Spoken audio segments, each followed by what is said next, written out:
game second only to Combat Revive. And I'm not trolling, you heard me right. Yoshi P delivered to us Machinist enjoyers the holy grail of utility on a silver platter. More on that later. I'm obviously really freaking happy. But this video also covers the extremely extensive Paladin rework that we've only heard a few key details from past live letters on, so this is for sure something to check out. So first up is that Paladin's core rotation really did revolve around a physical cycle of dealing damage under the fight or flight buff, and then moving into a magic cycle once you used FFXIV, which would give you 5 stacks of the FFXIV buff, which is going to enhance the damage of your Holy Spirit and your Holy Circle spender skills. From there, you would transition into Confeteer, into Blade of Faith, into Blade of Truth, and the Blade of Valor as your ending of your combo. That is still there largely. You will still be following a similar pattern, but there are portions of that have definitely been breaking up the rotation of the kit added. So FFXIV now grants 4 stacks of the FFXIV buff, and now on a separate buff, there is going to be the additional effect of being Confeteer ready. This is extremely similar to the before. The only difference is now you can't really mess up FFXIV combo by pressing a 5th Holy Spirit, which I totally need to confess that I, of course, never, not at once, ever did. Yeah, thank you, Yoshi P. Now where things start to really take a turn and get really weird to what we're used to is now your AoE finisher Prominence and one of your melee finishers, Royal Authority specifically, act exactly how they used to. They restore MP. Apparently they buffed Prominence's MP return. Well, that's nice, but that's not anything shocking. Royal Authority gives 3 stacks of Sword Oath. Yeah, I've been there, done that. But now, Prominence and Royal Authority will also give you a buff called Divine Might, which lets you cast Holy Spirit or Holy Circle with no cast time and give you actually a boatload of extra damage, just like you would under FFXIV. How at least I'm modeling it in my own brain is basically you're getting a mini FFXIV charge with each physical 1, 2, 3 combo, outside of course, when you want to use Goring Blade, which won't give you one of these charges. On the note of Goring Blade, just because I brought up the name, I may as well say that Goring Blade now is simply just straight up 700 potency of damage to the face. Damage over time effect was removed. Now people are going to question, okay, with both FFXIV buff and the Divine Might buff active on my character, which is used first if I use Holy Spirit? Divine Might will be what is prioritized, which is nice because FFXIV is going to be just a nice pleasant little stack of charges that you don't need to worry too much about. Obviously rotation and optimization considerations are going to have to be accounted for there. Also, nice thing is that Holy Spirit did get a slight damage buff, which is nice because we're obviously going to be using it so much more than we were before. Now we're going to move on to the Confeteer combo. We're seeing adjustments to numbers, not really a net buff or net nerf. Confeteer itself hits 100 less. Blade of Faith, though, hits way harder. Blade of Truth also hits way harder. Blade of Valor's damage over time effect, similar to Goring Blade's damage over time effect, was just removed and packed up into a big chunk of damage. But noteworthy is to say that overall less damage than Blade of Valor used to do with the full damage over time ticks if we really dived into the numbers here. Was it a buff? Is it a nerf?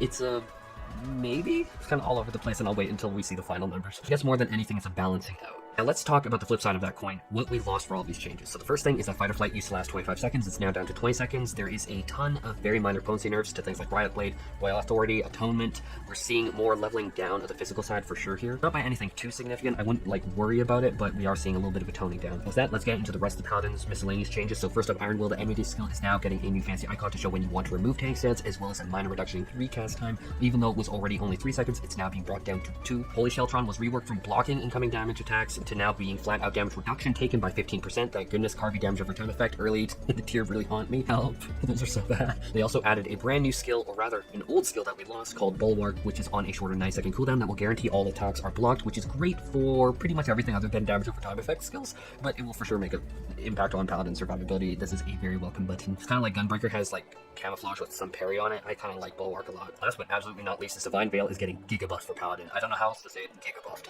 Not needing to worry about putting a heal on a Paladin to activate Divine Veil is what's happening, and that's huge. And as a healer, let alone how Paladins feel about this is an amazing change. This is going to make the skill feel so much better. Moving on for Paladin, the rest of the tanks just got the same 3-second tank stance cooldown, reduced to 2 seconds just to follow Paladin's lead. Warrior also got a huge buff to shake it off, doubling its duration of its shield from 15 to 30 seconds, and very interestingly enough now has a heal over time component added to it to heal for a tier potency of 100 per tick. This is a separate buff that lasts for 15 seconds, so we're getting 300 upfront burst healing, which we already had with Shake It Off when Shake It Off is used. The big berry that we know and love, and then 500 potency of heal over time effect for a total of 800 potency of healing total underneath this berry. Monk's Riddle of Earth skill has been reworked. There are no charges anymore. There are no stacks that you go through for your damage mitigation. It now just has a 2-minute cooldown, reduces damage taken by 20% for 10 seconds, and also has a heal over time component to it for the monks themselves, lasting 15 seconds each tick, healing 100 potency for a total of 500 potency. So why does Monk get a tank butt? For real, this is kind of amazing. I'm kind of jealous. I want this. Dragoon's Life Surge is getting a minor buff cooldown from 45 down to 40 seconds, so you're saving 5 seconds here. It's nothing too crazy, but welcome for sure. Bard's Nature's Manet is now way better. Absolutely always was amazing with Scholar. It is something that is my bread and butter. It's in my Thanos gauntlet of I really don't want to deal with this mechanic. Now Sage also gets a lot of perks with Bards too. no more of Nature's Menace on a warrior to deploy that big-ass Scholar Barrier, because Bard's Nature's Menace now hits the entire party within a 20-yard radius. Sure, its cooldown is now raised by 30 seconds to 2 minutes, still lines up with the major Scholar Shields and Sage Barriers. Sure, it's 5% less, but now it impacts the whole party. This will help White Mages and Astros out a ton too. Absolutely fantastic buff for Bards. Absolutely great. Now Dancer can use Curing Waltz and Shield Samba while dancing. Pure quality of life, but this is quality of life that I absolutely will take and which I had during Shadow Parties when I was raiding along on Dancer. It's a great change. White Mage has the recast time for Assize reduced to 40 seconds, so 5 seconds is going to be shaved off, which for every White Mage using Assize, it's just going to translate to a DPS gain. I don't know why any White Mage would ever complain about this. More Assize is more Assize, and everyone loves Assize. It is solid and thick. Now Sage, these changes I have to say make me really freaking happy. Phlegma, same deal as before, has reduced recharge time down from 45 to 40 seconds. Sure, it's only 5 seconds, but guess what? I will take it. I will 100 times over say I will take it. Give me more DPS stuff to do on Healer's Eye. Thank you, I will take it. Second Sage change is now Addersting can be procced from AoE barriers. And you know what I gotta say? Thank you, Yoshi, from the bottom of my heart, because this is huge for me. I can count on one hand the number of planned Eucrasian Diagnosis single target barriers that I use, which is the only way that you used to be able to get Addersting. Actually, I need no hands to count how many, because the number, especially on Sage, should be 0 in raids in planned content, but for planned AoE barriers to keep the squishies alive, yeah, Addersting is so much better. Now, this is great. Do you want to spam AoE barriers? No, you still don't want to do that, but it's going to be a way to get Addersting way more, in a much more organized, way more planned fashion than before. I am a huge fan of this. Now, I saved the best for last because I am really friggin' a big fan of these Machinist changes. I'm going to keep it real short because Machinist is my baby. Gauss Round and Ricochet are your spammed OGCDs. 10 potency on them really translates into a significant amount over the fight. They're the silent heroes during Overheat, Heat Blast, Burst Phase, Hypercharge. It also got the Dark Knight treatment. It now lasts 10 seconds rather than 8. Gives 5 stacks of Overheated to spend, allowing more breathing room. That is going to be excellent, especially for the high ping players that are like really struggling. Obviously, with the OGCD weaves, it can still be a little bitey, but it's better. Then we're also seeing some basic combo potency boost. Extra damage is always a big W to me. Get all of these range physical in line. I think that's fair. And now, the creme de la creme. Most creators will probably not search for this, not even mention this in their coverage, but I searched it out and I found it, and the biggest change in the batch notes.